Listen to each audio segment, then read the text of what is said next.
So I just finished my Twitch stream where I streamed the PvP event, Master League Season 0 for SD Gundam G Generation Eternal. I had tons and tons of fun with people in chat on my streams, and I'm here to give you guys a video giving you guys my honest thoughts and opinions and my first impressions and going over how this event plays out. What's up, everybody? Fortexfiend here. Y'all know the drill. We have another SD Gundam G Generation Eternal video, and you guys know what I'm talking about. I'm going to be giving you guys my honest opinion so far about this particular mode. So without further ado, let's go ahead and get right into it and jump right into my game. As you can see, I've already hit Master League. Now, this is on my whale account, and I do have plans on showcasing my performance on my free-to-play account as well. But all in all, in a nutshell so far, before I go into any explanation, this event is so much fun. It is very, very stress-free. It is fully AI controlled like we expected.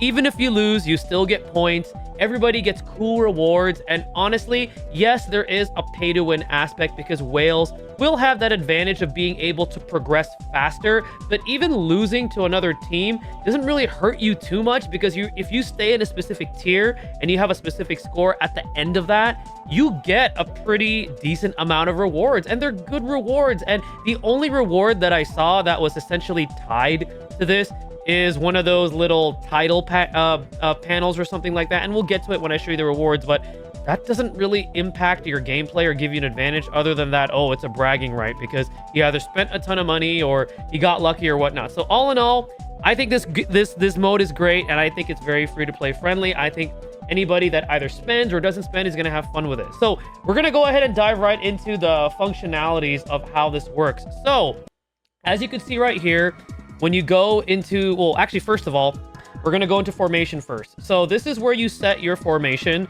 and you're going to be setting your team here and setting the positioning. Now, currently, your defense team and your offense team is going to be the same from what it looks like. Because I was looking, during the stream, I was looking for a chance to be able to, like, set a defensive team, so I have something different, but it looks like whatever you set for your squad 1 formation is also going to be what is going to be part of your defense formation. So maybe later on there's going to be an option for you to set 2 different teams, but for now, for my observation, unless I totally missed something, which please let me know in the comment section below if I did, there is no defense team for you to set up. It's all just one team, which right now I think that's great. I think it's simple, it's easy, it's, you know, the less complicated the better, in my opinion, for something like this. So once you set your formation, you confirm. I am running a one-shot killer team. Again, this is my whale account. I want as much advantage as I have, and then I'm gonna be doing a run on my free-to-play account. But as you can see, this is the team that I ran right here. 2 supports, 1 defender, and 2 attacks. I'm gonna let you guys know right now, the defender is super important, especially later on when you get to the higher leagues. And if you have a defensive pilot that can support defend twice, even better. So right now, if you have like Mika or Jonah, those 2 are going to be very clutch, especially as you climb higher in the league. So we're going to just confirm formation. Now we're going to go ahead and go right into the actual choose opponent. So you get a selection of 5 different opponents, and you could fight that same opponent in that slot 5 times per day. Now, let's say you lose, right? Let's say I fight this Soletta right here, right? With a CP of 210. Let's say I lose and I get that score. That score will be added to your current league score. And the thing is that if you decide to fight Soletta again, let's say I decide to fight Soletta again, and let's say I lose and I get the same score, it still remains there. However, what you can do is if you see this little icon at the bottom of the CP right here, you could click this, and you actually have the option of changing out your opponent. Albeit, you can only do this up to 3 times per day, it looks like. But you can actually do that to see if you could get an opponent that you could actually beat. And each league has its own score requirements before you actually move up a league. So if we go back to the former screen, as you can see right over here, when you go to bronze, when you start at bronze, all you got to do is hit 20,000, and then you move up to silver, 40,000 to move up to gold, 65 to move up to platinum, and so forth and so forth. And when you hit master, this is where it's going to matter how many points you're going to earn in that league. And if you hit up to 150k, that's all you need to be able to get the final reward at the end of the season. And we're going to go ahead and take a look at the rewards right now.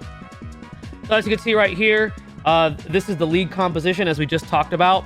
This is the promotion reward. So when you get promoted, you get the silver. This is what you get. You get these coins. You get some diamonds and so forth and so forth. These coins can be used in the shop. These are the silver medals. The gold medals later on, you get that at the end of the season, okay? And then these are the season rewards. So let's say you remain in bronze and you have a final total score of 16,000. This is your reward. For silver, this is the rewards depending on your final score if you stay in that league.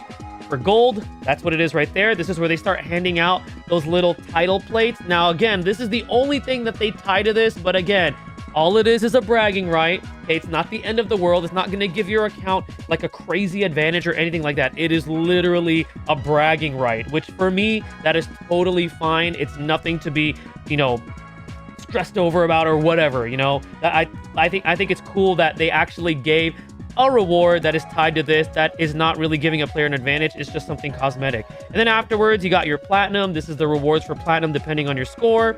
And then you got your diamond league. So this is what you get right over here. And then you have master, and the final score that they want you to hopefully achieve is 150k. And as you can see, you know, these are the differences. Like, let's say you finish with 90k, you finish with 60k.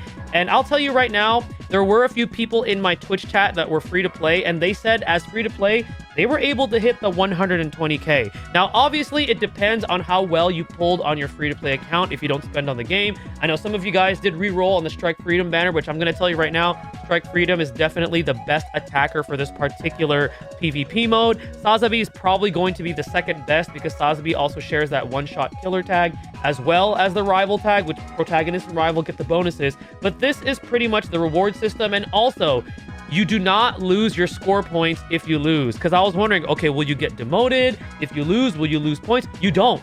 So right now, this 169k, which I'm 19k over the 150k that I need to retain, it doesn't go down if you lose. So all in all, I think this mode is absolutely fantastic. I think it's definitely free-to-play friendly. You got to work a little harder, of course, compared to the spenders, but all you got to do is just be smart about who you fight. If you're having trouble with one, you have up to 3 times per day to change out your opponent. You could keep trying to fight an opponent up to 5 times to try to get a better score. I will tell you right now that AI has like it behaves weirdly. It is based on mobility and reaction, like they said, on who takes a turn.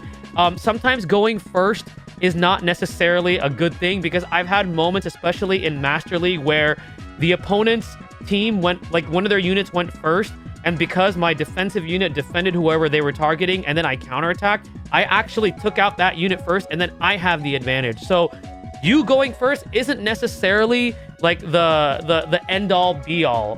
Sometimes if you go second, it's actually better. It works to your favor because you have that counterattack, and also because they move so close, they move closer to your team, right? That unit is already in danger of being taken out. So that's literally just fodder for you to take out. And then afterwards, when the next phase of the next round begins, you'll have an easier time. And also some tips that I could talk to you guys about.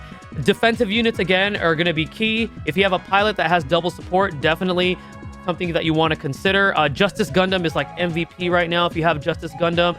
You could also definitely opt to use some of the other durability units that are available to you, such as RX-782 is definitely usable. I'm going to be testing out Narrative Gundam Apex because I know I talked about that unit being underrated for this particular event. So I'm definitely going to be doing some runs with that, primarily on my free-to-play account, because I want to see how well that it does.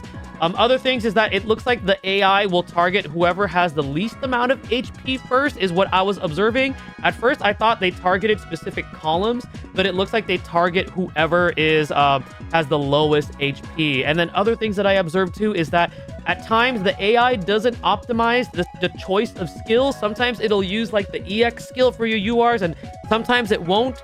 So I'm not sure if it's an energy thing or if it's trying to, you know, cycle through it a certain way, but that's something that we all observed on my stream that we were watching. But all in all, despite that, it is a super fun event. I think it's free-to-play friendly. Again, there are free-to-play players that were telling me in chat they already hit 120k, which is below the 150k, which the rewards aren't, the reward difference isn't really that big. And if we take a look here in the shop, if we look at the league shop, right? So you have ways to spend your medals. This is the ones over here are going to be the ones obviously that we want, which are going to be the gold medals. So as you can see right here, they have the UR support limit break material. They have the UR unit, which have a one-time remaining. So like you could just work your way to earn these. I know the SP conversion chips are going to be very popular to buy off the bat. Some of us might be buying the ultimate development material URs because this is another way for us to earn this. And then there's other rewards here that we can get. I'm definitely recommending that you guys buy the weapon upgrade parts UR with the silver medals. I'm actually going to do that right now just because I want more of these. These are great to have on hand. But yeah, guys, this is a fantastic event. Again, even though it's labeled PvP, it's not true real PvP where I'm up against a live opponent. It's all AI controlled. It's all personal score based, personal merit based. The only like reward that you can potentially earn that is tied to this event is just cosmetic. Nothing super crazy. So I highly recommend that you guys give it a chance. Let me know what you think in the comment section below, how you feel about it so far. I think it's cool, and I'm looking forward to more. If they end up adding a ranking system, hopefully they implement it to a way where it still seems fair, because I do think right now it's super fair the way that this event works. There's no penalty whatsoever for losing. You still get scores, and you know, as long as you retain a specific score in the league that you're in at the end of the season, you still get really, really cool rewards. So all in all, guys, this event gets an A+ for me. I really, really like it so far. I'm excited to give feedback on it on the next survey that they do. But again, let me know in the comment section below what you guys think. Thank you guys again for watching. Stay tuned for the next video and stay blessed, everybody.